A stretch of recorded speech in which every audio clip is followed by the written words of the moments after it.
Hey lovelies, welcome back to my channel, Polly and the People. If you don't know who I am, my name is Polly Fifi. I'm a 21-year-old college student and I do videos more related to lifestyle, school, faith, as well as doing interviews and discussing topics that are going on in our society and how we as millennials or Gen Z can help shift what's going on and have an impact on our society and the world.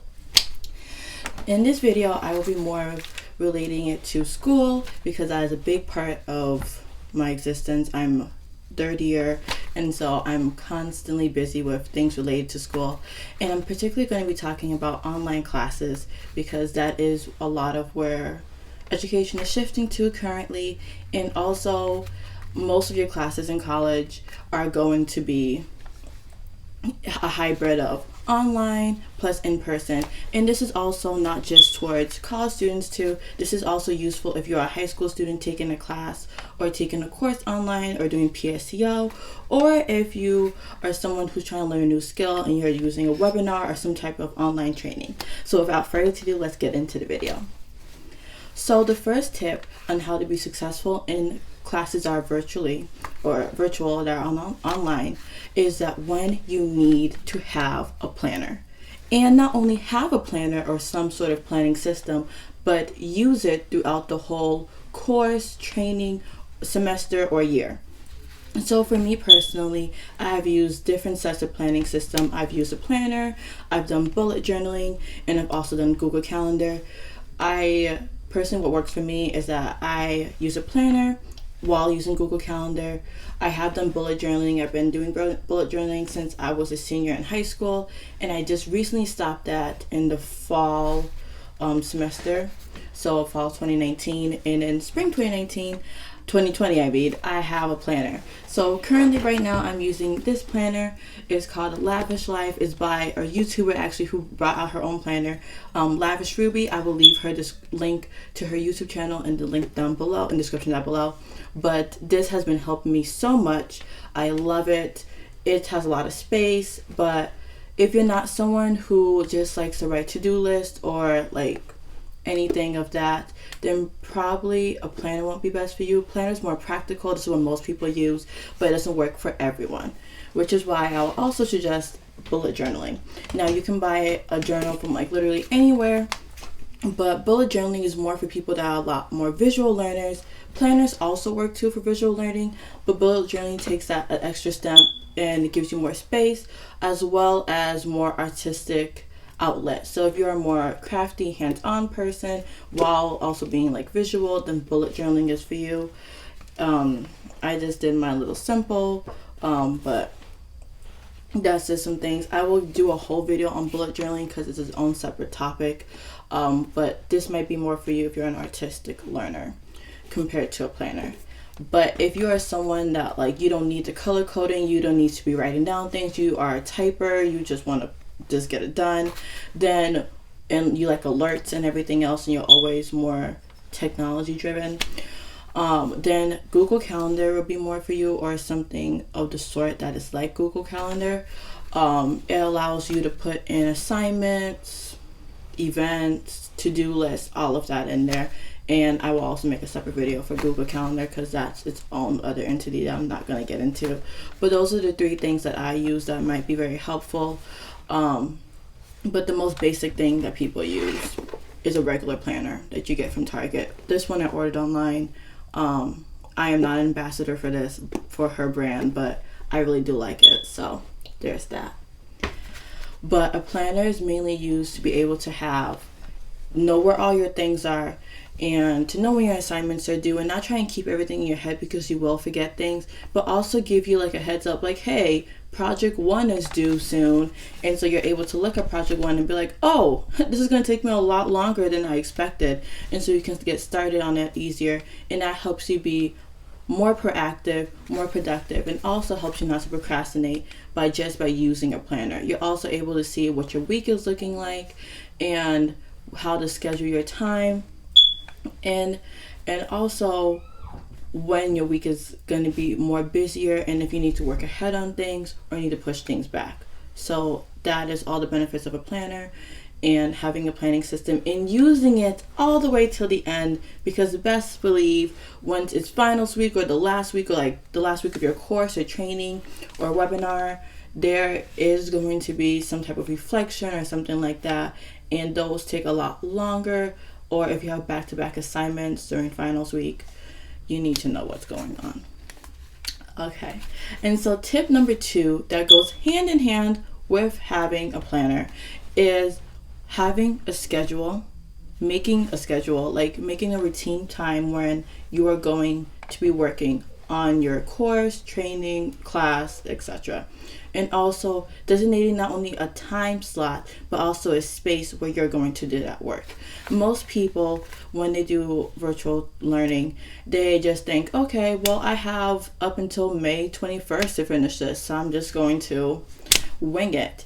And if you're not every day working on the assignment, or at least once a week, that depends on what you're doing, but at least once a week or every day working on your assignment or working on your course, then you are going to fall behind, and that is not how we are going to be successful.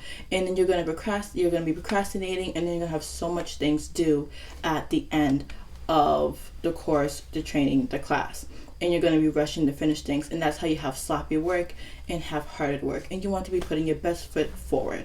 So designating a time, that means on Tuesdays from 3 to 5, I am doing algebra, and I'm going to watch the lectures or read the notes or do the reading or listen to the training, whatever it is. I just use algebra as an example, but whatever it is, making sure you're having that time and you're designating that to do those things and actually working on it in that time. And as it becomes a routine, you'll be able to get the most out of what you're gaining, most out of the material, most out of the knowledge, and be able to actually know what's going on and have it be beneficial to your life.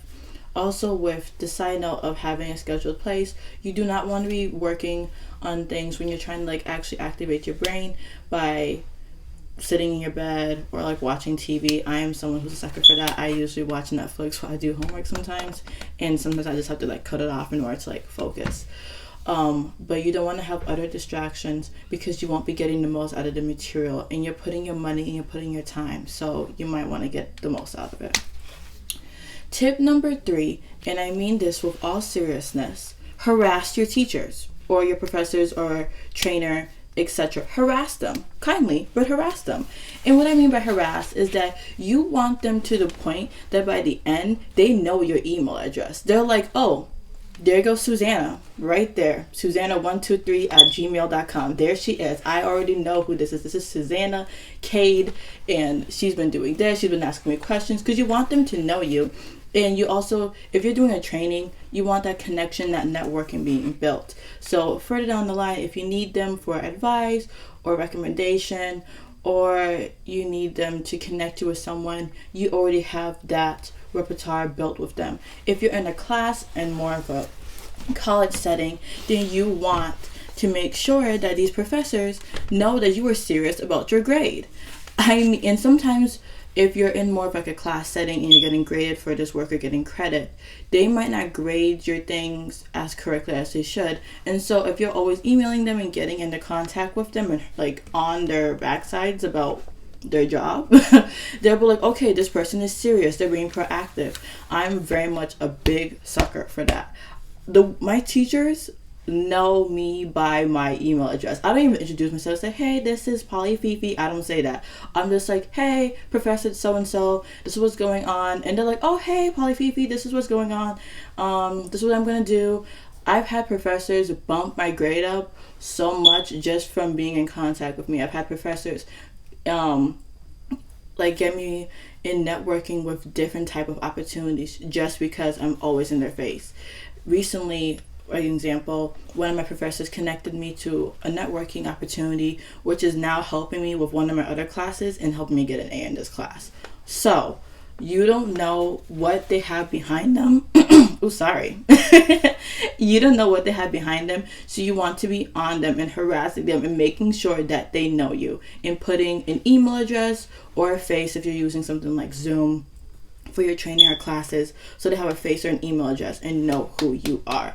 And it also makes you ahead of the game. It makes you know what you're doing and it can be beneficial to you down the line.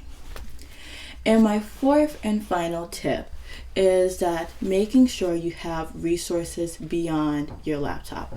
When you have virtual learning, most of the time, everything's done on your computer desk or your laptop, but you want to have these resources accessible to you on all platforms. If that means you need to be downloading certain apps on your phone or your iPad or tablet, then you need to do so, because there might be a time where your laptop isn't working, or your phone, your laptop, your phone, or whatever device you prominently use is not working, and you need to switch over. And you do not want to be in the middle of like a discussion, or like asking a question and things shut down, and now you don't have any way to get in contact with them.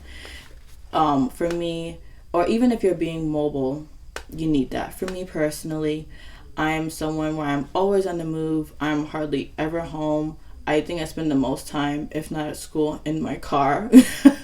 And so because of that, if I'm either on the bus or in the car, if I'm on the bus, most of the time I do this, I will be like having on my apps in my Google Docs, typing out a paper, or like reading an article, whatever I need to do, and using my time as most efficiently and wisely, and making sure that I'm not behind. Because things happen, glitches happen, technology is not always reliable, and you want to make sure that you are being as proactive and productive about your education, in your learning, and your gaining of knowledge as much as possible. So that is my last tip. If you have any questions, please comment down below. Give this video a thumbs up if this information made sense, and also comment down below what other videos you might like to see, especially if they're related to school. So thank you for coming. Thank you for watching. Thank you for coming. Thank you for coming. Thanks for watching my video, and I'll see you guys in the next time.